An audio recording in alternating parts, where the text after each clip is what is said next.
Hi, my name is Christopher Kemsa. I am an owner and Chief Executive Officer of Intex International. As you know from our website, Intex International BAM Limited are managing companies and also in charge of controlling project realization, and others are active as project managers and are connected with precisely defined areas. At present, we run our companies both in Poland and in Scotland, but we also run our business in a few different countries.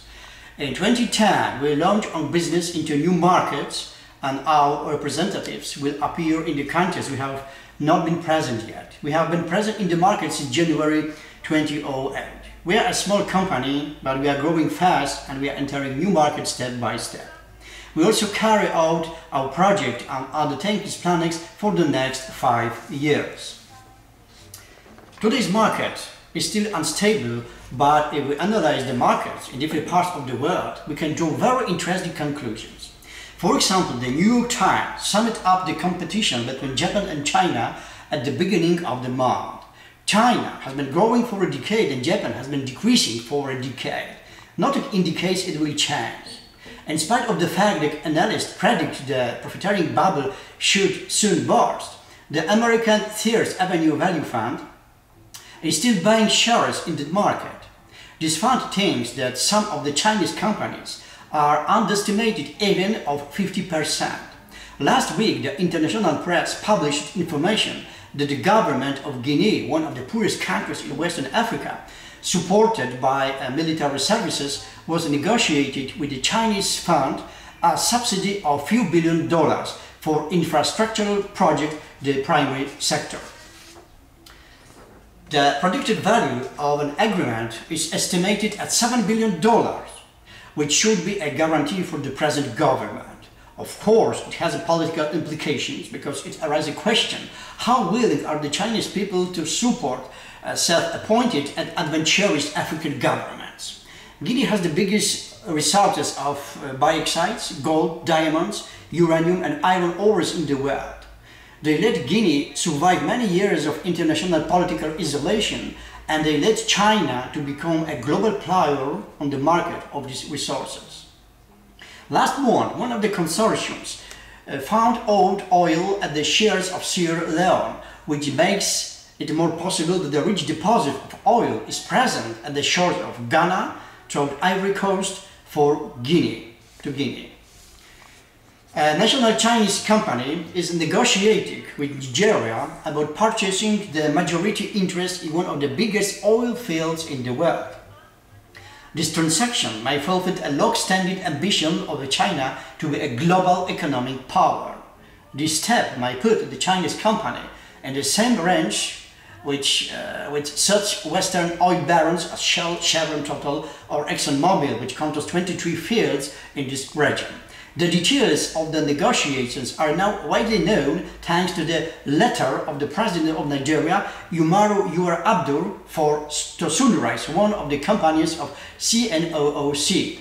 The Financial Times has a copy of the letter. The value of Chinese offer is not known, but the rumors say about $30 billion. Some representatives of an oil industry say it may be even $50 billion. The last London summit proves that China tries to fit in its new shoes. Even before the meeting started, Beijing has told Washington to manage properly its $1 trillion in treasury bills and to run a responsible taxing policy. China also put forward an intriguing proposal to increase a role of SDR to be an alternative for dollar as reserve currency. During the summit, China took part in discussion about increasing the budget of International Monetary Fund, although it was not clear what contribution would they offer, and they also refuted French attempts to qualify Hong Kong and Macau as the tax havens. Beijing showed they can do more than simply communicate what they do not like. They started to present their vision of the world and what China can offer to the world. However, this process has ended at this meeting so far. China is still a poor country with GDP per capita on the level of Albania. The Chinese model can be attractive for some authoritarian leaders who would like to know a secret of a being numeric economic growth and the political longevity. The weakness of China's political culture limits its full participation in the global discourse. In spite of its own disadvantages, the USA, like the Western Europe, are still the most attractive place for millions of people all over the world who search for a new, better life. If China wants to catch up with it, they need a serious change. We have the right to believe that the Chinese government is aware of the necessity of such changes. We live in a very interesting era.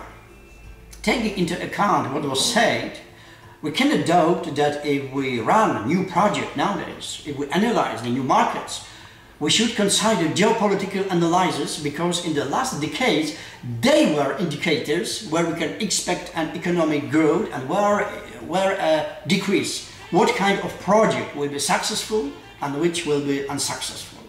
While last year the investors all over the world observed the decreasing indexes with fear, some people counted the profits. Who are we talking about? No, we do not talk about some secret Masonic society, but about people who could predict the crisis. They could manage it or simply were the lucky ones. The internet service of the Times has chosen 10 people who won the most. One of them is Andrew Lacht, the manager of Californian hedging fund, who thanks to mortgage capital accomplished a profit of almost 1,000% last year. How? His company, Lacht Capital, predicted the collapse of subprime assets markets. Amazing, isn't it?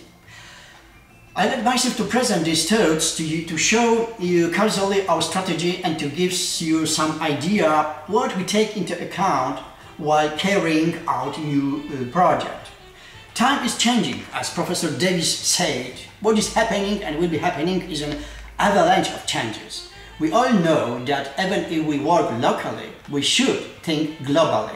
It is especially important when we determine our strategy in investment and funds management. We do that. We create a society which takes action for our better future. There are a lot of challenges and a lot of possibilities ahead. But what would the life be like without challenges and without perspective for a better future? Nothing. Thank you for being with us and have a nice day. Soon I will talk to you again.